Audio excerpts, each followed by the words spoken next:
kita yang tinggal nyaman di Indonesia. Ya. Yang minta kaya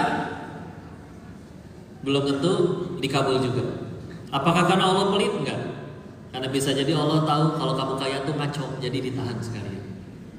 Ada orang bisa nggak jadi maksiat gara-gara nggak punya duit. Berarti nggak punya duitnya, dia pertolongan dari Allah.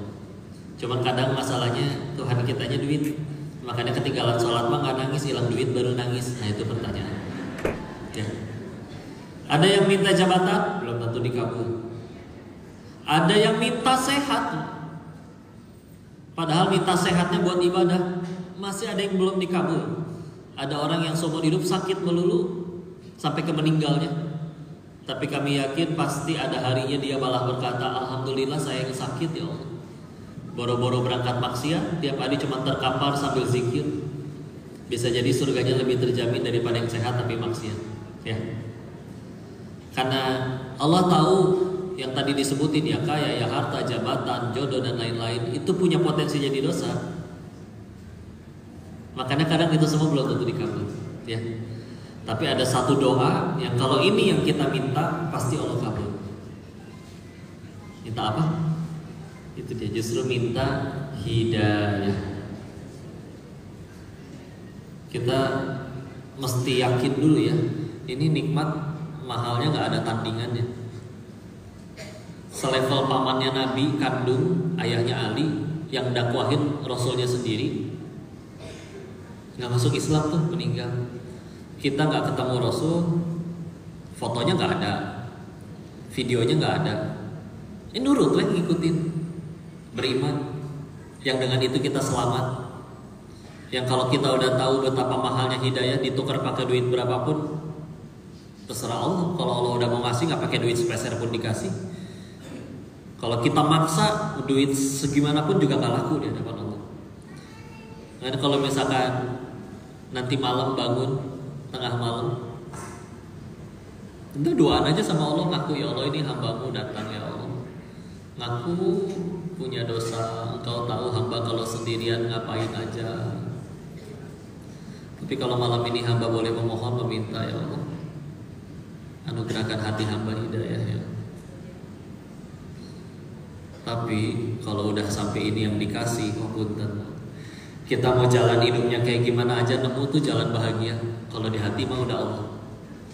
Ya lihat para nabi, ujian banyak, pahala banyak, dosa ya kita tahu para nabi masuk. Tapi ujiannya tetap jauh lebih parah dari kita. Nggak ada yang pundung tuh, lempeng aja jadi orang baik. Ya kadang kita kalau udah jadi orang baik, orangnya nggak balas kebaikan, nyesel gue nolongin lu gitu katanya. Ya. Nabi lempeng aja. Nggak pundung gitu. Kan ngerti kata pundung nggak di sini? Ya kan kurang etis ya kalau seorang nabi pundung. Wahai Rasul, kenapa tidak berdakwah? Embung, kemarin juga diledekin melulu. Ya Islamnya tidak akan sebesar ini. Beliau nggak peduli mau mulut orang kayak gimana ya, karena surganya di Allah, bukan di mulut orang. Ya. Dan anggap ada orang yang punya semua-muanya, tapi gak ada Allah di hati, sama menderita terus. Contoh, para koruptor sebelum nyolong duit negara udah pada kaya belum sih? Aslinya udah kaya belum? Mereka itu bukan orang-orang yang 5 menit lagi gak makan, mati kelaparan karena gak punya uang sepeser pun. Mereka itu nyolong miliaran dalam keadaan di rekeningnya udah ada miliaran. Ya, maka jelas beda itu. Ya, maka ya karena itu dia hatinya belum Allah, nyolong aja terus. Atau bu, berapa banyak terjadi perselingkuhan, ternyata istrinya kadang lebih cantik daripada pelakornya, betul? Jangan terlalu menjiwai, tenang. Ya. Saya kan gak bahas suami ibu ya. Nah, insya Allah suami ibu soleh semua. Ya, sip. Suaminya sama emang ibu? Enggak. Nah, sip, ya. Saya tadi ngeliat tuh banyakan ibu-ibunya. Saya husnuzon, oh mungkin ini satu suami bawa 3 istri mungkin ya. Ya. Ya gitu ya, makanya katanya jadi pelakor nggak perlu cantik Bu, hanya perlu apa? Gatel, betul. Makanya ibu bawa salep 88 kemana-mana Bu ya. Kalau gatelnya panu ya kalpanak ya. Maaf ya Pak, ibu-ibu mah kudu ocor ya. Baik, bismillah. Dan itu menentukan kita bahagia atau sedihnya juga ya. Apa yang ada di hati itu menentukan sedih bahagianya kita. Contoh lagi ya, maling negara, koruptor 10 orang ditangkap 1. Ngambek waktu ditangkap. Kenapa teman saya yang 9 gak ikutan ditangkap? Ya nggak tahu lah dealnya seperti apa. Jadi yang ketangkap cuma sendirian.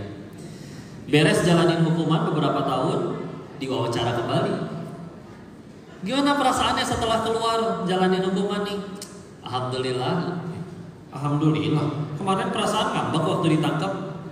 1, gara-gara ditangkap saya berhenti nyolong. Coba kalau masih belum ditangkap, mungkin sampai hari ini saya masih jadi maling. 2, jadi kenal Allah.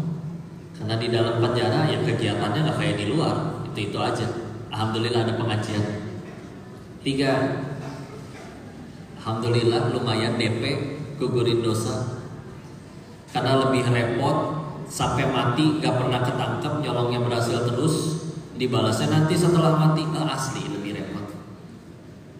Bisa jadi saya jauh lebih selamat daripada kawan-kawan yang belum ketangkep. Maka ditanya lagi, kenapa waktu itu ngambek? Waktu itu saya ngambek karena Tuhannya saya duit, bukan Allah. Buktinya waktu itu ketinggalan sholat gak nangis, hilang duit nangis. Nah kadang ya ada nasihat kayak begini. Kalau bapak ibu pernah ngelihat bulan purnama, tahu? Cantik, indah. Pertanyaannya kan satu ya, ada nggak orang ngelihat bulan purnama itu dengki, berantem? Bu, ibu nggak boleh ya lihat bulan itu. Yang boleh cuma saya, tahu nggak? Ada yang kayak gitu? Nggak ada. Semua lihat bulan barengan bisa kelihatan selagi nggak merem, nggak ketutupan genteng, nggak ketutupan awan, kelihatan insya Allah. Ya. Itulah gambarannya kalau kita memperebutkan sesuatu yang luas. Karena pasti kebagian semuanya, jadi nggak ada yang perlu berantem. Beda kalau kita memperebutkan sesuatu yang sempit. Contoh dunia. Udah mah dapetin yang kudu bakbek, begitu benjol, bonyok, belum tentu dapet. Contoh 270 juta penduduk Indonesia yang boleh jadi presiden berapa orang? Bayangin 270 juta orang berantem memperebutkan satu posisi yang sama. Gimana rusuhnya negeri kita? Tapi kemarin tahun lalu yang rebutan cuma 3 paslon juga berantemnya tetap se-Indonesia ya kan? Tapi kalau 270 juta penduduk itu semuanya pengen ke surganya Allah, muat nggak surga buat 270 juta orang? Lebih itu pasti ya. Makanya kadang punten kalau tadinya adem ayem, akur-akur, baik-baik aja, tahu-tahu berantem. Pasti ada dunia nyelip di antara kita. Kalau nggak rebutin apa tuh? Kalau rebutinnya pahala, kebagian terus. Contoh, bangun masjid yuk, ayo, ini 10.000. Ternyata masjidnya belum jadi, kitanya meninggal duluan, tetap jadi pahala nggak? Tetap belum jadi masjidnya. Nggak mungkin begitu terima buku catatan amal tidak tercatat, protes. Kenapa tidak tercatat? Engkau pasti tahu tanggal itu aku sedekah. Tidak mungkin dijawab. Ya kan masjidnya belum jadi pahalanya belum cair. Nggak mungkin. Nggak mungkin. Masa gitu sistemnya? Nggak mungkin. Ya. Atau ada seorang guru PAUD menghabiskan 50 tahun terakhir dalam hidupnya sampai wafat ngajar anak-anak ngaji. Ini alif, ini ba, ini ta, ini tha. Apakah beliau meninggal ditanya berapa muridnya yang viral? Ditanya niat kamu ngajar apa? Ya. Jadi sama ini lagi ngomong kayak gini juga, saya nggak akan ditanya berapa yang datang di At-Taqwa hari itu, enggak. Tapi niat kamu menyampaikan hari itu apa? Mau bicara jadi At-Taqwa atau di musola Al-Ikhlas? atau di Mabes TNI semua prajurit diwajibkan nonton, atau di markas Hansip, sama yang nilai tetap Allah juga. Jadi kalau hatinya masih belum Allah pasti masih repot terus, ngambek melulu ya. Nah, kita hamba Allah bukan hamba dunia. Karena hamba dunia cirinya ada 3. Satu, ini buat ngecek ya, kita hambanya Allah atau hamba dunia. Hamba dunia cirinya 3. Satu, selalu takut dengan yang belum terjadi. Ya. Kadang tuh belum tentu kejadian tapi takut duluan. Padahal pernah disurvei juga oleh seorang psikolog, dari 100% hal yang kita takutin, yang kejadian biasanya cuma 15%. 85%-nya tidak pernah jadi nyata sama sekali. Tapi kadang bikin kita gak mau makan, gak mau minum, gak mau tidur, besoknya tipes. Rugi sekali. Gimana nih kok uang pangkal anak saya? Saya udah mau pensiun bentar lagi. Bentar lagi, 5 menit lagi Pak. Enggak sih, 10 tahun ya. Atuh Pak. Bisa jadi anak Bapak sukses duluan sebelum Bapak pensiun ya. Takut yang belum terjadi karena tidak cukup yakin bahwa ya semua dijamin rezekinya. Punten Pak, detik ini juga di luar sana ada nggak manusia yang sedang bermaksiat? Saat ini juga ada. Mereka dapat rezeki nggak? Dari siapa? Terus masa Bapak Ibu udah nurut sama Allah malah jadi pelit ke yang nurut? Ya sangat nyambung ya. Nah, kudu yakin teh mahal punten ya. Makin tinggi keimanan makin kelihatannya diyakin ya. Karena kalau bicara ilmu asli pasti pada tahu. Contoh, balik lagi ya, orang korupsi, kira-kira dia udah tahu belum hukumnya korupsi apa? Namanya teh nggak tahu, ditangkap KPK. Bapak kenapa korupsi? Oh, nyalang duit rakyat tuh nggak boleh. Masa gitu jawabnya, digebukin yang ada ya. Atau seorang suami selingkuh, digerebek sama anak istrinya di hotel, ditanya, "Papa kenapa selingkuh, Pak?" Suaminya jawab dengan polos, "Oh, tidur sama istri tetangga tuh nggak boleh." Tahu nggak dia hukumnya? Masih tahu. Cuma kan gitu kadang kurang ajar ya punten ya. Dia juga kalau ditanya pakai nurani, "Pak, Bapak tahu nggak sih Pak? Semua perzinahan Bapak itu Allah nonton tahu Pak?" Nggak mungkin jawab nggak tahu. Tapi Allah nonton dia tetap jadi maksiatnya. Ketemu tetangga di lobi hotel bisa nggak jadi maksiat. Lagi mau ke tempat selingkuhannya, udah di hotel, ketemu tetangga, Bapak ada di sini. Saya lihat istrinya di rumah. Ke hotel sama siapa Bapak? Oh surprise, bookingin hotel buat istri. Biasa, jago bohongnya ya. Oh gitu, ya udah, saya sampaikan aja ya ke istri Bapak. Saya pulang dulu. Repot ya. WA dulu keselingkuhannya. Kadang namanya diganti agen asuransi atau paket COD ya. Enggak, kadang punten ya. Dia tahu Allah ngeliatin dia maksiat, bisa tetap jadi maksiat. Satu tetangganya papasan bisa nggak jadi maksiat, padahal surga kita bukan di tetangga itu satu orang. Kan ada. Makanya kadang kata guru kami, dosa lebih besarnya kadang bukan di maksiatnya, tapi kurang ajar ke Allahnya itu. Ya, ada kalau misalkan kayak teman-teman dulu zaman saya sekolah gitu ya, misalkan ada satu teman yang lebih dihormati,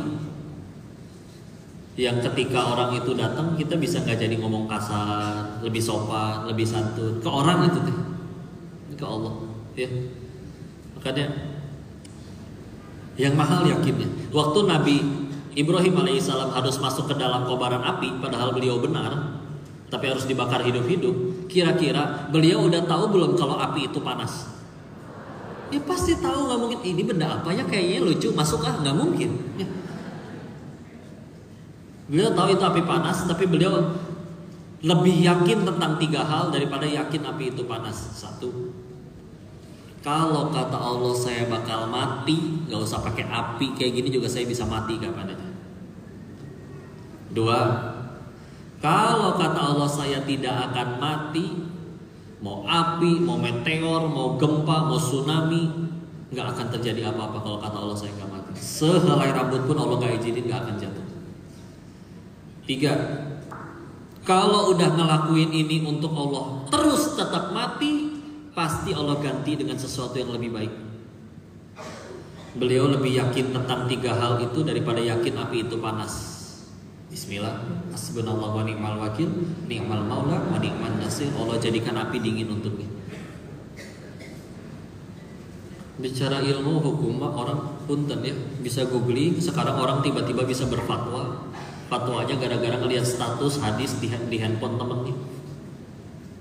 Nggak tahu itu cara mengetahui hadisnya sahih atau enggak juga dia nggak ngerti. Cuman pokoknya dalam kurungnya di belakang ada HR Bukhari, udah weh. Kalimatnya indah, dalam kurungnya HR Bukhari, wah kayaknya hadis nih. Kan ya Allah. Ya. Oh iya. Ya, makasih. Baik di sini ya. Maka yakinnya yang mahal ya. Sama kayak tadi yang berbuat maksiat dia udah tahu itu nggak boleh, tapi karena tidak yakin bahwa akan ada balasan yang setimpal bisa nggak jadi, bisa tetap jadi. Dan apalagi kalau ada suami pelit sama istrinya, mungkin tidak cukup yakin kalau kasih ke istri itu akan Allah ganti berkali-kali lipat lebih besar. Mau direkam nggak Bu buat si bapak? Enggak lah, di sini mah bayar semua suaminya ya. Insyaallah. Dia yang mahal yakinnya ya. Yakin bisa. Udah minta yang terbaik, ternyata tetap nggak sesuai kepengen. Ya itu dia. Kadang kata siapa yang kita pengen tuh baik melulu. Baik lagi ke tadi dulu ya. Hamba dunia, 1, ciri pertamanya selalu takut dengan yang belum terjadi. Ciri yang kedua, selalu menyesali yang sudah terjadi. Selalu. Jadi kadang ini kisah nyata pernah kejadian juga. Ibu-ibu naik ojek online, turun langsung dikasih, Pak di bintang 1 ya. Loh, saya salah apa Bu? Jemputnya tepat waktu, nyampenya tepat waktu, jalannya pelan-pelan, helm ada 2, saya pakai yang bau, ibu pakai yang baru, saya salahnya apa Bu? Si ibunya buka helm terus bilang, dulu kamu nolak cinta saya tahu nggak? Gagal move on. Udahlah ya, kan dulu mintanya yang terbaik, tahu-tahu nggak jadi, ya sudah, berarti bukan dia yang terbaik. Kadang tuh suka, kok lihat gerasi bapak itu kok, kenapa Bu? Keren ya, iya emang kenapa kalau bapak itu keren Bu? Andai aja 40 tahun yang lalu ibu terima cinta dia kok. Udahlah Bu, udah sama-sama kisut Bu kalau mau jujur. Ih si kok mah nggak tahu. Dulu ibu pakai seragam SMA lucu tahu. Ya dulu Bu. Coba ibu sekarang pengajian kayak gini pakai lagi seragam SMA-nya. Tambah lucu pasti. Tapi serius kok, dia tuh jadi suami tuh baik banget. Ya dia baik bisa jadi karena istrinya bukan ibu. Coba jadi sama ibu mungkin gak baik. Kan pada tahu katanya di balik suami yang hebat ada istri yang luar biasa. Ya dia jadi baik, istrinya bukan ibu. Misalkan ya. Tapi capek. Nanti ciri yang ketiga, hamba dunia GTA, galau tiada akhir. Karena gini, dia hidup sehari-hari mikirin masa depan, takut, aduh gimana dolar naik, ke luar negeri juga nggak tahu kapan, paspor juga nggak ada, mikirin dolar. Ya. Terus mikirin masa lalu, nyesal melulu, andai aja, aduh nangis setiap hari, andai aja waktu itu, andai aja waktu itu. Jadi dia hidup di hari ini, tapi stres melulu, mikirin masa depan, takut, mikirin masa lalu, nyesel. Sedangkan di luar sana ada orang tuh semangat betul jalanin hari karena yakin rezeki pasti dijamin Allah. Kalau udah lewat pasti ini yang terbaik dari Allah, lempeng we udah jadi. Karena kalau kayak gitu jadi bikin kitanya jadi nggak produktif, ya. Jadi serba kurang we, ngambek melulu. Ayo lihat ya. Di perintah puasa ditutupnya la'allakum tattaqun, agar kalian bertakwa. Ya ayyuhalladzina amanu kutiba 'alaikumusyiyamu kama kutiba 'alal ladzina min qablikum la'allakum tattaqun. Kita disuruh puasa untuk bertakwa. Kenapa emang takwa teh dapat apa? Ayat kita takwa teh. Nah, ternyata ada ayat juga yang biasanya di ujung-ujung ayat ya. Wattaqullah la'allakum tuflihun. Yang tuflihun ini diulang 11 kali. Bertakwalah kepada Allah, maka kamu akan bahagia. Walaupun ada juga yang menerjemahkan maka kamu akan beruntung. Ya mirip ya, bisa aja. Sama-sama bahagia aja beruntung, beruntung bahagia. Ya. Sehingga bismillah kita lihat kalau memang udah orang yang lebih bertakwa, dia ke Allahnya yakin, pasti lebih tenang hidupnya, lebih mudah bahagia. Tapi kalau nggak ada Allah di hati, gitu, ngambek melulu, udah banyak nyolong terus, istri udah cantik, nyari lagi yang lain. Jadi capek sekali, ya. Maka, nah ini lagi teringat kemarin, lagi teringat sekali dengan nasihat dari guru kami. Beliau bilang ada 3 hal. Kalau seorang manusia punya 3 hal ini, maka pasti insya Allah dia sukses dunia akhirat. Apa saja? 1, kalau dia seorang penuntut ilmu sejati. Orang bilang masalah kemanusiaan paling besar kemiskinan, kelaparan, kriminalitas. Enggak ada ilmu atau enggak mau nyari ilmu. Oke, mungkin enggak ada ilmu, ada yang dia anak orang kaya, dia masih bisa lulus, beli kunci jawaban atau bahkan bisa beli ijazah. Oke, ada yang masih bisa kayak gitu. Tapi kalau enggak punya kemampuan, setiap kali tampil, muncul atau diamanahi sesuatu, enggak pernah becus. Akhirnya nggak ada yang mau ngasih kesempatan, nggak ada yang ngasih kesempatan, nggak ada yang ngasih kerjaan, nganggur. Nganggur berarti nggak ada pemasukan, jatuh ke kemiskinan. Jatuh ke kemiskinan nggak pakai iman, nyolong, kriminal. Lebih bahaya. Nggak mau ngaji, nggak mau nyari ilmu, lebih bahaya.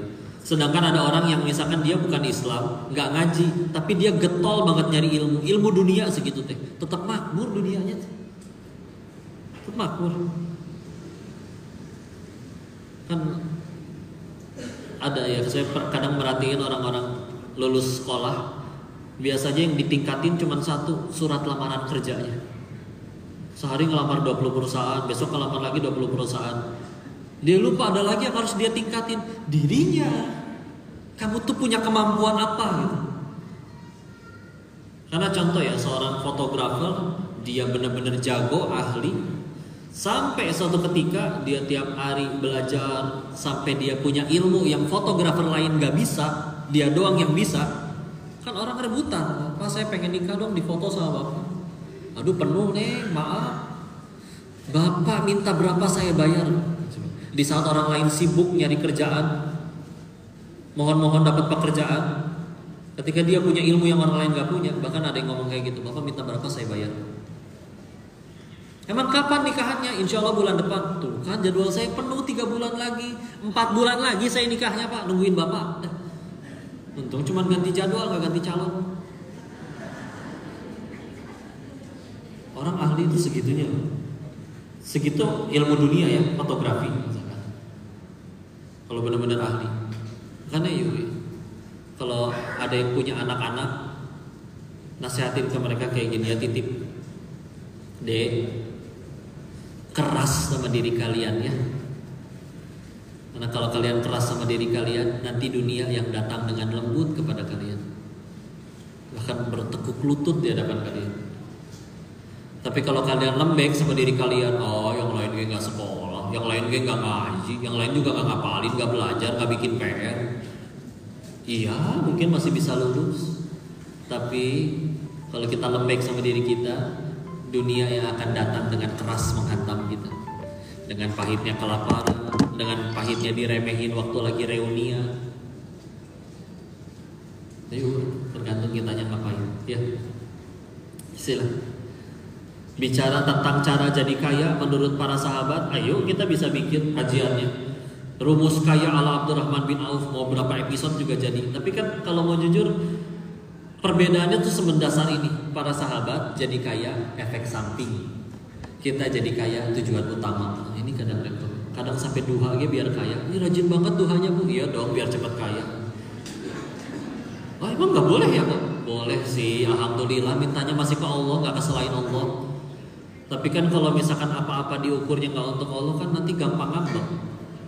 Nih orang sama-sama sholat duha, yang satu ngejar pahala lillahi ta'ala, yang satu ngejar kaya. Ketika nanti setelah setahun duha belum kaya, pasti kesel ngambek. Ngapain tuh setahun ini? Udah gitu ngelihat orang yang gak pernah duha tapi kaya, tambah kesel.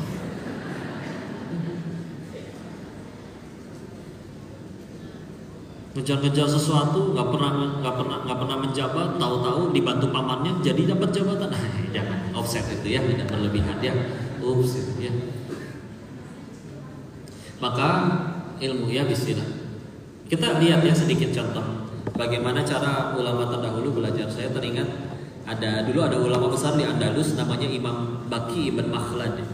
Baqi ibn Makhlad. Sekarang Spanyol, dulu Andalus. Kita bayangin peta ya.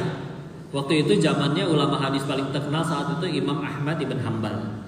Imam Ahmad tinggalnya di mana? Baghdad. Ya. Berarti ya Irak kalau sekarang ya. Sekarang juga Baghdad masih di Irak. Maka yuk bayangin Spanyol ke Baghdad ya. Eropa nih. Nyebrang laut dulu ke selatan baru ketemu Afrika Utara. Di ujung itu juga. Afrika Utara itu ada 5 negara ke arah jam 3 biar tembus ke Arab. Berarti ada Mesir, Libya, Aljazair, Tunisia, Libya. Ujungnya Mesir ya. Mesir akhirnya tembus ke Jazirah Arab. Jazirah Arab sekarang 7 negara. Arab Saudi, Oman, Yaman, Qatar, Uni Emirat Arab, Bahrain, Kuwait. Dari situ baru tembus ke Persia, sekarang Iran dan Irak. Tuh coba tuh. Seberapa jauh itu, berapa negara kalau ditembusin itu zaman dulu jalan kaki. Dari nyebrang lautnya aja 2 kali. Spanyol ke Afrika Utara itu harus lewat laut. Udah gitu nyampe Afrika Utara harus ke arah timur lagi 5 negara ditembusin. Baru tembus Arab. Gurun pasir segitu gede. Baru nanti ke arah jam 2 siang. Baru akhirnya ketemu Persia. Imam Baqi ini ketika nyampe di Baghdad, ternyata Imam Ahmad bin Hanbal lagi dilarang ngajar. Karena ya waktu itu ada kezaliman, kita tahu beliau vokal sekali, makanya sempat dimusuhin dan dilarang untuk mengajar oleh pemerintahannya sendiri. Maka ya ketemu tapi bilang saya lagi dilarang membuka majelis. Terus gimana, saya udah jauh-jauh dari Andalus, itu nggak cukup sebulan 2 bulan perjalanan darat nembus berapa negara kayak gitu. Maka bilang gimana caranya biar aku bisa belajar. Begini kata Imam Ahmadnya, setiap pagi aku masih diizinkan menerima tamu untuk, mohon maaf ya, pengemis yang pada minta makan, aku kasih makan. Maka akhirnya Imam Baqi itu menggunakan pakaian dengan sengaja dicompak-campingkan seolah-olah beliau pengemis. Terus nanti setiap pagi datang sambil minta makanan, sambil dikasih hadis. Dan itu terjadi bertahun-tahun sampai akhirnya beliau diizinkan mengajar kembali Imam Ahmad. Coba ya, ngejar hadis nyampe kayak begitu, nyampe bertahun-tahun rela nyamar jadi pengemis dengan perjalanan segitu jauh.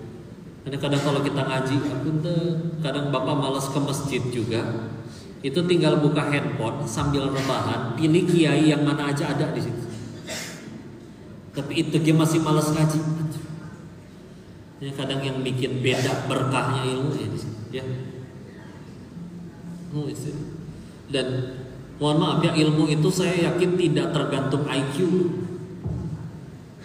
tapi tergantung sang pemilik ilmu ridho gak nitipin ilmunya di kepala kita. Allah udah ridho, hafalnya cuma 1 hadis, Allah bisa jadiin 1 hadis itu diamalkan oleh 1000 orang yang hatinya Allah gerakan untuk mau ngaji.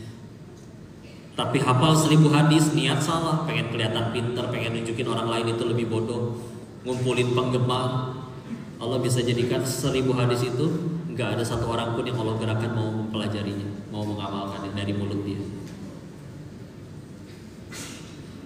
Ada dek Naja Hafiz Indonesia yang di kursi roda, Naja namanya, tahu ibu? Saya ngelihat sendiri beliau bedain huruf M sama huruf N aja ketukar.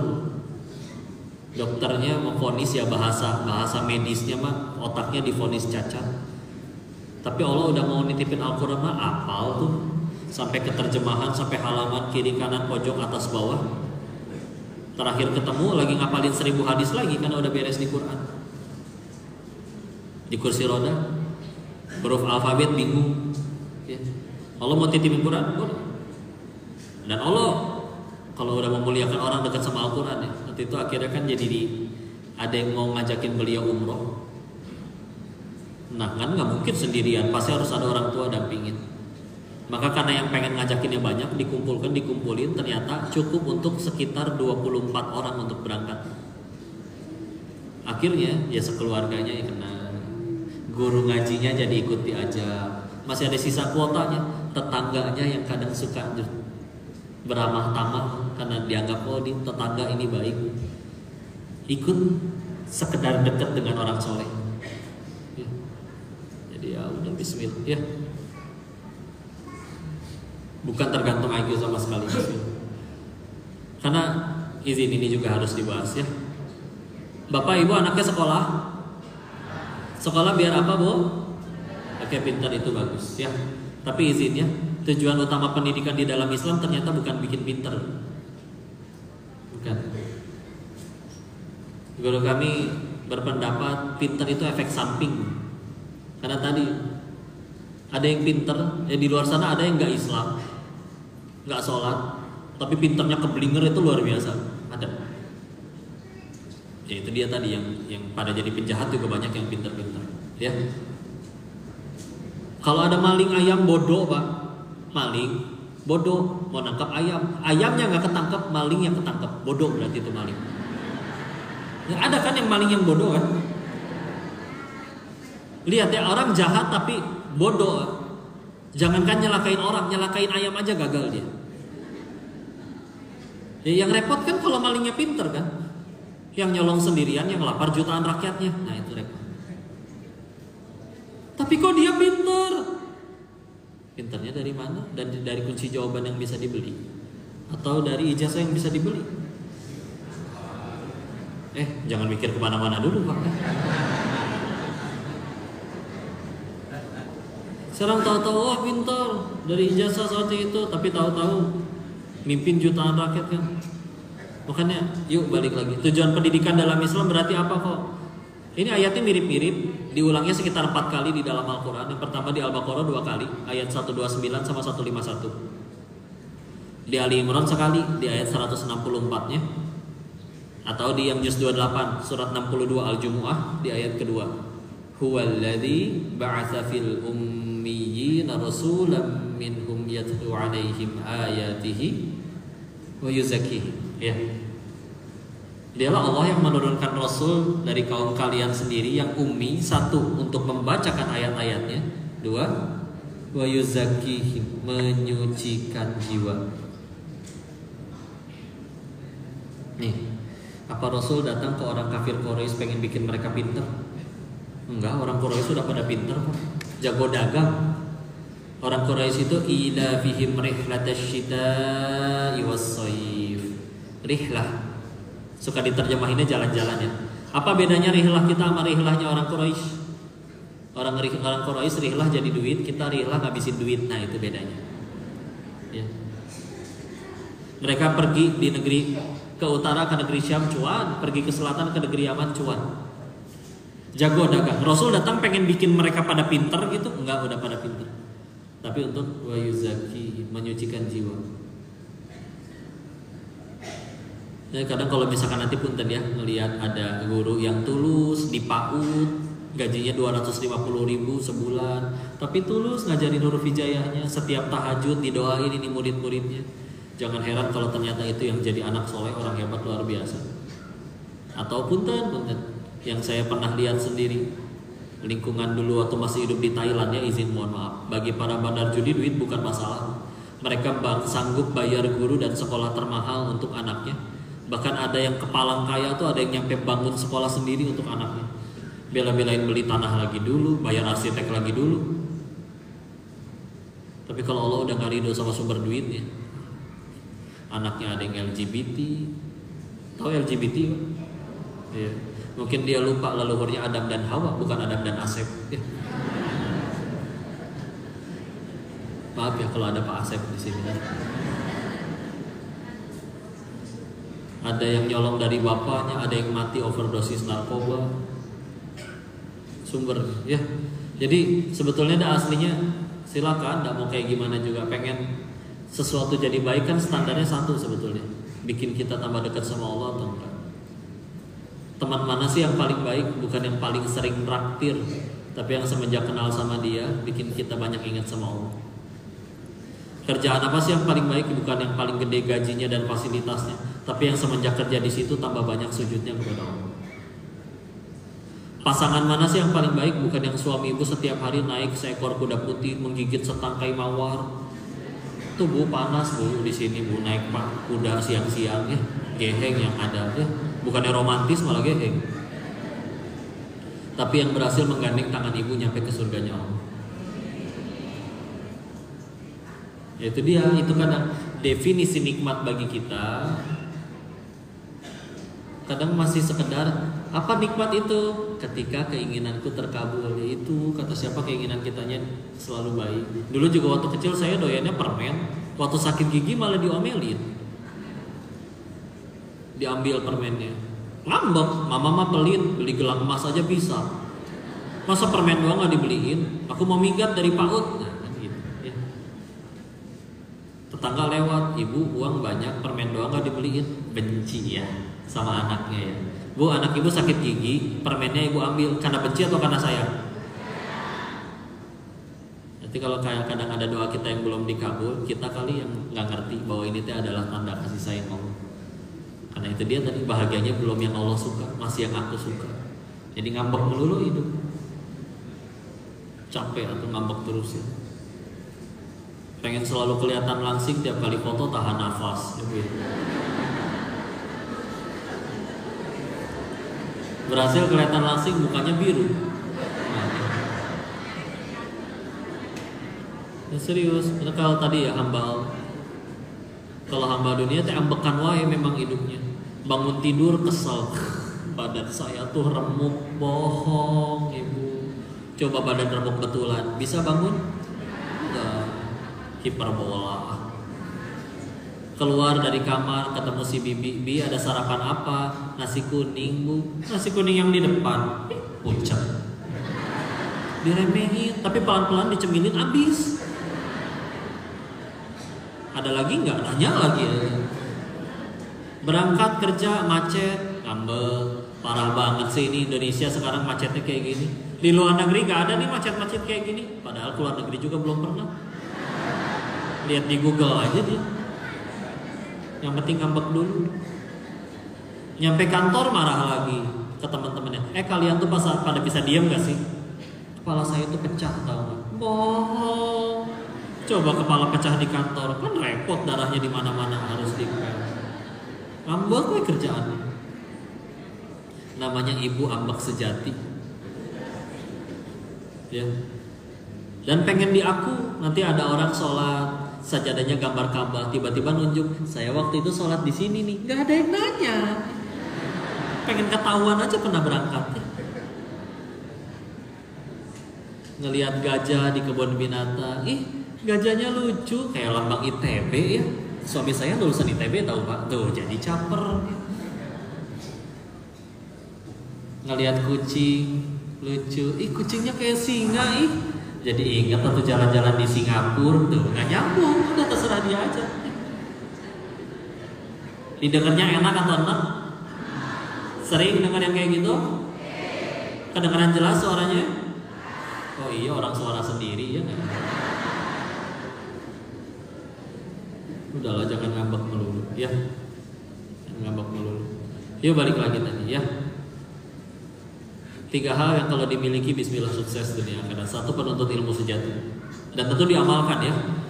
Karena kalau misalkan ngaji nggak diamalin, kalau kata Imam Syafi'i seperti seekor keledai mengangkut sekarung buku.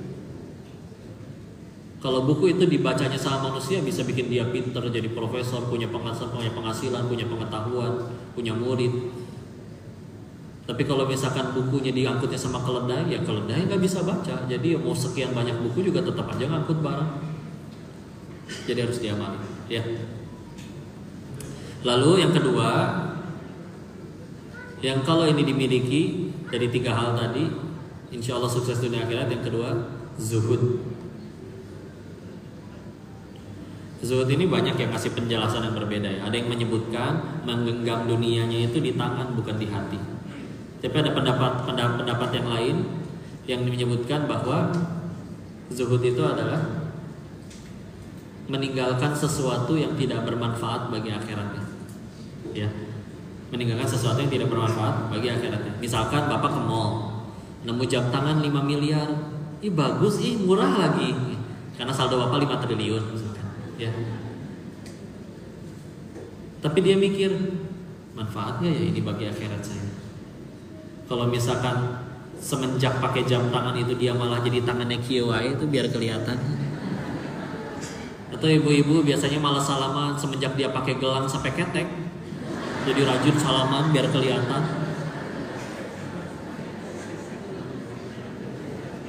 Berarti nggak manfaat bagi akhirat. Bukan nggak mampu beli, bukan. Jadi jangan mengira bahwa orang zuhud tuh selalu kayak ekonominya menengah ke bawah, enggak. Banyak sekali imam-imam soleh terdahulu juga kayak Imam Laits bin Sa'ad, Imam Sufyan Ats-Tsauri kaya. Jadi Imam Sufyan Ats-Tsauri ini ketika ditanya oleh orang awam, kenapa engkau kaya? Perasaan, ya mohon maaf ya, ulama itu banyak yang hidupnya sederhana. Ya beliau sederhana, tapi memang saldonya besar, asetnya banyak. Ketika ditanya kenapa engkau kaya, jawabnya sederhana, agar aku tidak bergantung kepada manusia dan kepada pemerintah. Karena kalau bergantung kan jadi gini mau nggak mau. Ya, udah begini, mau jabatannya setinggi apapun gini, bos, tender bos, tetap aja di bawah. Ya, jadi agar aku tidak bergantung. Nah, itu zuhud, ya. Nah, di atas zuhud, zuhud ada satu. Kenapa zuhud? Nabi pernah menyebutkan. Bagaimana? Nabi pernah ditanya, bagaimana cara agar kami dicintai Allah dan dicintai manusia? Nah, ini pasti insya Allah pada dengar hadisnya. Nabi kan jawab, izhad fid dunya yuhibbukallah. Zuhudlah kamu terhadap dunia, kamu dicintai Allah. Izhad ma fi indan nas. Di riwayat yang lain bukan indan nas tapi aidin nas, di tangan manusia. Indan nas di sisi manusia, aidin nas di tangan manusia. Yuhibbukan nas, nanti kamu disukai oleh manusia. Ya. Jadi di saat orang lain misalkan tergila-gila apa harta, jabatan, segala macam, kita ngelihat itu biasa aja. Jadi kan ya udah gitu. Orang seneng gitu urusan, enak nih urusan sama dia, sepeser pun nggak akan berani ngambil dia. Ya. Gimana latihan zuhud? Punten ya. Belum nemu latihan yang lebih baik, tapi riadoh yang paling utamanya puasa Nabi Daud. Puasa? Tahu puasa Nabi Daud tahu ya? Sehari puasa, sehari enggak, sehari puasa, sehari enggak. Kenapa? Ini testimoni dari yang udah ngamalin ya. Orang kalau puasa terus-menerus, sehari puasa, sehari enggak, sehari puasa, sehari enggak. Nanti akan ada harinya giliran dia puasa, ada temen yang traktir ulang tahun. Giliran enggak puasa, enggak ada yang traktir. Kok jadi nyambungnya ke situ kok? Ih beneran. Gini. Anggaplah dia batalin puasa nih. Waduh, traktirannya di restoran itu, saya kalau beli sendiri nggak mampu. Ini kan puasa sunnah, nggak apa-apa kali ya batalin sekali-kali. Ternyata dibatalin, Pak, Bu, ketahuilah kadang restoran itu cuma bagus fotonya sama bagus tempatnya. Rasanya belum tentu cocok di lidah kalian. Makanya ketika nanti nyobain, ternyata nggak seenak yang dibayangkan ya. Tahu gitu saya puasa aja. Kalaupun dia memilih nggak batal, tetap puasa, buka puasanya tetap 1 piring, Pak. Kecuali gini, kecuali setiap kali nahan lapar 1 jam, makannya harus 1 piring. Nahan lapar 14 jam, makannya 14 piring. Emang gitu? Enggak kan? Nahan lapar 1 jam atau 14 jam, tetap 1 piring kan? Ya paling nambahlah 1-2 centong, tapi nggak berlebihan kan? Karena muatnya cuma segitu gitu perutnya. Sehingga akhirnya apa? Lama-lama bagi dia makan tuh, ya udah, saya makan yang penting kenyang aja. Karena kalau kenyang saya sehat bisa ibadah, udah cukup. Di saat di luar sana ada orang makan ribet, Pak pesan apa? Rendang. Rendangnya datang dia masih bisa ngamuk. Kenapa bawain saya rendang yang ini? Harusnya restoran yang itu. Coba seribet itu hidupnya. Di saat di luar sana ada orang yang belum tentu bisa makan daging setahun sekali, dia makan daging tiap hari ngambek. Puasa kan kita jadi puasa itu yang kita dilarang makan itu makanan kita sendiri loh, Pak. Makanan yang Bapak cari uangnya dengan halal, dibeli makanan ada di rumah tapi masih siap. Sekedar karena nurut sama Allah, itu makanan yang milik Bapak, nggak mau Bapak makan, cuma karena nurut sama Allah. Coba lihat, ya. Dan kalau puasa Nabi Daud ini diterusin, kalau Ramadan kan gampang bangun sahur ya Pak. Ya. Nah tapi kalau misalkan 11 bulan setelah Ramadan kan nggak pada bangunin sahur orang-orang. Jadi paling bergantung ke alarm sendiri. Dan pasti ada harinya dia nggak akan bangun sahur. Ketika dia nggak bangun sahur, dia tetap maksain puasa, dia akan nyampe di kesimpulan bahwa oh ternyata kuat-kuat juga. Bedanya kalau sahur, aku mulai laparnya jam 2 siang. Kalau nggak sahur, aku mulai laparnya jam 11 atau zuhur. Ya cuma beda 2-3 aja. Lihat, akhirnya sahur bagi dia pun sekedar karena berkah aja. Karena Nabi bilang berkah. Jadi kalau dia bangun 15 menit sebelum azan subuh nih. Kalau tahajud nggak sempat sahur, kalau sahur nggak sempat tahajud. Udahlah, yang penting berkah, ngambil kurma 1, udah sholat tahajud. Karena dia udah yakin betul kuat atau tidaknya puasa bukan di sahurnya. Ada 3 minimal peperangan Nabi yang di bulan Ramadan. Perang Badar, Fathu Mekah, sama perang Tabuk. 3-tiganya di Ramadan. Mereka lagi perang, gimana caranya nyari sahur yang enak, yang lengkap. Ya, Allah pengen nunjukin ya bahwa kuat atau enggaknya puasa itu bukan di sahur atau enggaknya, tapi menancap atau enggak imannya. Sehingga akhirnya dia tetap sahur, nggak sahur, tapi tetap supaya karena berkah aja. Di saat di luar sana ada orang sahur tuh berlebihan. Wah besok puasa nih, maka nasinya harus 2 bungkus, 3 bungkus, ayamnya 5 potong. Dia merasa bahwa kuat atau tidaknya puasa tergantung sahurnya. Nah, lihat ya, efeknya nanti jadi kayak gitu. Nah, lalu selanjutnya, nih, puasa itu kan ngomonginnya makan ya. Makan itu kan fundamental, Pak. Kalau Bapak 5 menit, Bapak di hutan, 5 menit lagi nggak makan, Bapak mati kelaparan. Tapi yang tersedia cuman ada daging babi, boleh dimakan nggak? Boleh, ya. Lihat, fikih bisa berubah karena syariat itu punya makosid ya. Ada makosid syariat, salah satu tujuannya menjaga nyawa, menjaga jiwa. Ketika udah urusan nyawa orang, azan nih, dokter bedah harusnya sholat, tapi waktu azan ada orang harus dibedah saat itu juga, kalau nggak nyawanya bisa lewat. Boleh nggak dia tunda dulu sholatnya? Ya, pasti boleh, nyelamatin nyawa. Ya. Lihat, puasa itu kan yang dia tahan makan. Makan itu kan penting, fundamental. Orang nggak makan bisa mati. Makanya beda tadi dengan yang tadi ya, yang nyolong duit miliaran di saat saldonya udah ada miliaran. Nah, lihat, ketika sesuatu yang penting untuk urusan hidup matinya aja, makan yang segitu fundamental aja, dia udah biasa nahan gara-gara rajin puasa, sehari puasa, sehari enggak, sehari puasa, sehari enggak. Maka apalagi nanti ngelihat sesuatu yang kayak bukan kebutuhan, contoh tetangganya ganti mobil. Apa yang bikin dia sakit hati itu apa?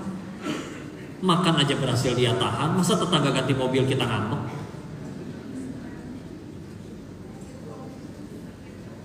Karena kalau misalkan bagi mereka ngelihat mobil tuh, bagi mereka mobil tuh adalah kaleng, dipakein plastik, dipakein kaca, dipakein karet. Fungsinya satu, nyampe. Coba berapa banyak jemaah di At-Taqwa ini yang nggak punya pesawat, tapi pasti ada yang udah pernah nyampe ke Mekah. Ada yang udah pernah umroh. Ini coba Bapak punya pesawat sendiri kan repot mau parkir di mana ya? Karena emang fungsi kendaraan tuh nyampe. Makanya taksi online laku. Karena kalau di kota besar kayak Jakarta, itu gedung depan mata belum tentu 1 jam lagi turun. Ribet nyari parkirnya, salah belok dikit putar baliknya segitu jauh. Coba taksi online itu jauh. Coba taksi online. Nah dia ngelihat tetangga ikut bahagia. Karena kalau enggak, tetangga ganti mobil meriah. Tetangga naik jabatan koma si bapak. Ketika akhirnya si tetangga itu jadi direktur, meregang nyawa kan. Kasihan deh, dengki. Latihannya tadi sila. Nanti lama-lama ngeliat sesuatu tuh jadi biasa aja. Ada syukur, enggak ya udah, udah gitu ya. Kehilangan nggak sakit hati, ada, cuma nambah banyak syukurnya udah. Di saat yang lain tuh ya Allah, hilang dikit sedihnya berkepanjangan. Padahal lahir juga nggak bawa itu. Dia terbiasa nahan lapar, ya. Di atas zuhud masih ada satu tingkatan lagi, namanya waro. Waro ini suka diterjemahkan hati-hati ya. Tapi ini penjelasan dari Imam Ibnu Taimiyah ya. Beliau bilang waro itu adalah meninggalkan sesuatu yang berbahaya bagi akhiratnya. Beda tipis ya Pak sama zuhud. Tadi bedain. Zuhud apa? Meninggalkan sesuatu yang tidak bermanfaat bagi akhiratnya, itu zuhud. Waro itu meninggalkan sesuatu yang berbahaya bagi akhiratnya. Karena contoh punten, hati-hati yang handphonenya sering lobet. Datang we ke masjid pengajian, ada colokan, play we nyolong nggak izin, hati-hati ya. Itu listriknya dibayar pakai uang umat, kita nggak izin, dipakainya begitu listriknya nyala di handphone, dipakai buat main slot lagi, rungkat terasi. Demi Allah ada tanggung jawabnya di hadapan Allah. Yang pada kantor, hati-hati. Kan di kantor mah banyak pulpen, bawa pulang satu buat di rumah. Bosnya beli pulpen untuk urusan kerjaan, kita pakai buat urusan pribadi. Kalau bosnya nggak ridho, demi Allah ada tanggung jawabnya di hadapan Allah. Berarti gimana kok yang pernah ngambil izin? Bos boleh nggak bos? Saya pernah ngambil pulpen. Insya Allah kalau pulpen kita gantiinnya juga masih ringan nih. Dan biasanya kalau yang ringan bosnya juga lebih gampang ridhonya. Ya udah sekedar pulpen. Tapi kalau nggak ridho kan repot. Ngeprint lah.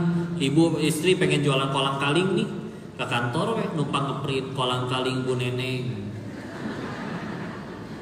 Bosnya beli tinta, beli printer, beli kertas untuk urusan kerjaan, kita pakai buat urusan pribadi tanpa izin, haram itu selembar kertas. Jangan suka gampangin beneran. Waro itu ada orang yang pernah ngamalin, yang udah mengamalkan waro itu sampai ada yang tingkatan kayak gini. Kita ceritanya lagi kayak rihlah pada nginep gitu di villa. Maka dia mandi, ternyata dia bawa sikat giginya tapi odolnya nggak ada. Tapi di situ ada odol di kamar mandi, nggak tahu punya siapa. Dia keluar dulu, ditanya, maaf ini odol punya siapa ya? Ada yang jawab, punya saya Pak, pakai aja silakan. Iya boleh nggak saya minta seujung kuku aja buat saya sikat gigi. Pak, kenapa nggak dipakai dulu? Nanti misalkan keluar baru izin. Maaf, saya takut nggak ada izin keluar dari kamar. Maaf, saya takut nggak ada umur keluar dari kamar mandi. Ada yang sampai segitunya. Diminta dulu kehalalannya. Coba, akhirnya bapak misalkan harus bisnis, harus usaha, harus kerjasama sama orang yang segitunya nggak berani ngambil yang bukan haknya. Seneng nggak? Seneng nggak tuh izin? Hati-hati, jangan ngambil yang bukan haknya. Izin. Pengen wudhu, kita pakai sepatu, sendal orang nih, pinjem dulu sebentar. Beres wudhu ada orang nyari-nyari sendal saya mana ya? Tanya izin, Pak maaf ya, sing ridho, maaf tadi. Karena kalau misalkan main pakai-pakai aja, sendal itu nggak semuanya karet. Ada yang dalamnya pakai busa, yang kalau basah teh bau. Terus dia udah sengaja bela-belain nggak pakai sendalnya biar sendalnya nggak bau. Tahu-tahu dipakai sama kita, waduh bau ya Allah. Itu orang yang nggak ridho, kita nggak izin. Waduh dijaga deh, jangan naudzubillah. Ya. Waro, belajar waro istilah ya. Karena tadi lihat, kalau zuhud aja membuat kita dicintai Allah dan manusia, waro apalagi. Ada salah satu kitab adab namanya Tazkiratus Sami wal Mutakallim karya Imam Ibnu Jamaah. Biasanya digunakan di pelajaran jurusan hadis ya. Beliau menuliskan standarisasi kriteria dalam mencari guru. Umumnya kan kalau nyari guru kita cari yang paling berilmu ya. Tapi nomor standar paling satu yang beliau sebut sebagai guru yang paling baik adalah silakan cari guru yang paling waro. Karena kalau dia benar-benar waro, dia nggak akan berani ngucap ngajar sesuatu yang kira-kira Allah nggak ridho, nggak berani. Bahkan orang guru-guru kami yang belajar waro itu, masya Allah, beliau kalau belum pernah mengamalkan suatu amalan nggak berani nyampein. Ya contoh ya duha gitu. Beliau belum istiqomah misalkan duha selama berapa bulan atau berapa, kadang beliau yang tentuin sendiri, maka belum berani nyampein tentang duha. Karena kan ya gampang orang nasihatin, nah jangan ngerokok ya, sambil kitanya sendiri ngebul, nggak masuk ke hati anaknya. Kalau bahkan ada yang nyampe di tingkatan nggak cuman nggak berani nyampein kalau belum ngamalin, sampai ada yang di tingkatan sebelum dia amalin, lalu setelah diamalin dia ngerasa dapat fadilah dari amalan tersebut, sebelum dia dapat fadilahnya dia nggak berani nyampein. Udah diamalin di sholat duha, tapi selama 2 bulan sholat duha nih misalkan belum dapat fadilahnya apa, belum berani nyampein. Ada yang nyampe kayak begitu. Masya Allah, orang-orang tuh Masya Allah ada yang segitunya ke Allah. Kan yuk bismillah belajar waro ya, Masya Allah. Bu, mau nggak belajar waro? Kalau mau nanti nyampe rumah tolong langsung ke dapur ya. Terus lihat tabung gasnya warna apa. Kalau ternyata hijau melon 3 kilo, mungkin belum pernah lihat ada tulisan apa ya. Coba ditaruh di meja, cari ada tulisan apa. Oh, udah pernah baca. Izin ya Bu, Ibu miskin. Dulu waktu ngelihat tulisan itu, yang saya lakuin pertama kali internet, buka internet browsing. Definisi miskin yang dimaksud di situ adalah apa? Dapat Pak ketemu. Saya memang lupa pasal dan undang-undangnya, tapi dapat isinya adalah masyarakat yang berpenghasilan di bawah 1.500.000 per bulan. Maka kalau gaji Bapak misalkan 1.550.000 belum miskin. Ih, punten ya. Itu kenapa murah? Karena jadi berarti ada uang rakyat yang dipakai untuk supaya itu jadi lebih murah, agar bisa dibeli oleh yang tidak mampu. Kalau nanti ada yang tidak mampu jadi nggak bisa beli gara-gara udah diborong sama yang kaya yang seharusnya nggak boleh beli, demi Allah ada tanggung jawabnya nanti di hadapan Allah. Iya, ganti semua. Lebih awet yang 12 Pak. Kok lebih mahal? Iya, tapi kalau gara-gara selisih beberapa puluh ribu bikin akhirat kita celaka, kayaknya nggak worth it. Memang ada komanya Bu, tenang ya, saya tahu masih ada yang protes. Yang berpenghasilan 1.500.000, koma dan apa istilahnya, pedagang kecil ya. Karena kalau misalkan dia jual gorengan dipikul, kan nggak mungkin gotong-gotong yang 12 kilo. Pasti memang yang 3 kilo. Padahal penghasilannya lebih dari 1.500.000. Atau ada juga yang berpendapat kayak gini, gajinya mah 5 juta, tapi setelah dipakai buat bayar sekolah anak, token listrik, biaya kontrakan, ternyata di bawah 1.500.000. Oke, berarti itu juga masih boleh pakai. Wih, mulai tenang. Tapi kalau yang kalian tahu, ya Allah, gaji sebulan 10 juta, udah jangan pakai yang 3 kilo. Jangan belajar warung, bismillah. Ya. Jangan ambil yang bukan haknya. Alhamdulillah. Kita tahu ketika nanti kita wafat tidak akan maju satu langkah pun kaki kita sebelum selesai ditanya kan. Salah satunya harta. Dapatnya dari mana, dipakainya untuk apa. Ya. Jadi ya, bismillah. Itu warung dan zuhud. Yang ketiga tadi, 3 hal yang kalau misalkan dimiliki niscaya dia akan sukses dunia akhirat. Tadi 1 penuntut ilmu sejati, 2 zuhud dan juga wara'. Yang ketiga adalah orang yang punya kemampuan mengetahui kekurangan diri sendiri. orang yang punya kemampuan mengetahui kekurangan diri sendiri. Ini skill mahal. Skill mahal. Jujur, kapan kita tambah baik? Dengan selalu dipuji meskipun kita salah, atau koreksi meskipun nyakitin? Pujian atau koreksi? Kadang orang ada yang baru tahu dirinya punya salah dan harus perbaiki diri, itu ada yang harus berantem dulu sama temennya. Contoh, waktu itu ada yang ditanya, saya setahun terakhir ini dipecat 14 kali, 14 perusahaan itu ngaco semua. Giliran ngelamar yang ke-15 dia baru mikir, masa iya 14 perusahaan segede gitu semuanya ngaco, mereka bisa menggaji ribuan karyawan, jangan-jangan saya yang selama ini etos kerjanya gak becus, makanya gak ada perusahaan manapun yang cocok sama saya. Baru akhirnya dia mulai perbaiki diri setelah dipecat 14 kali. Atau misalkan usia 40, tapi kok gak punya orang yang deket, temen, gak ada kawan ya. Adapun setiap kenal sama orang, setiap sebulan kenal orang pasti selek berantem. Sebulan kenal orang pasti selek berantem. Masa 100-an orang yang kita kenal seumur hidup semuanya zolim? Jangan-jangan saya yang ada yang tidak baik. Makanya orang tuh pada gak betah kenal sama saya, baru mulai perbaiki diri. Makanya kalau misalkan ada orang yang dia bisa tahu apa yang harus dia hilangkan untuk jadi tambah baik, itu bismillah mahal, tanpa harus berantem dulu. Orang kan kebanyakan gimana? Ada masalah di kantor, terus sibuk nyari yang siapa yang salah. Ini salah siapa sih? Begitu dapat yang salah, tenang nih. Alhamdulillah bukan gua yang kena.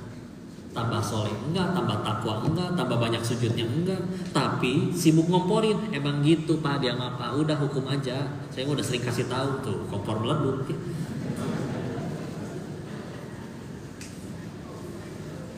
Dia tahu ya. Dan ini diajarin para nabi, Pak. Nabi Adam. Kan kita tahu awalnya iblis ngegoda beliau, ya Nabi Adam mau nggak?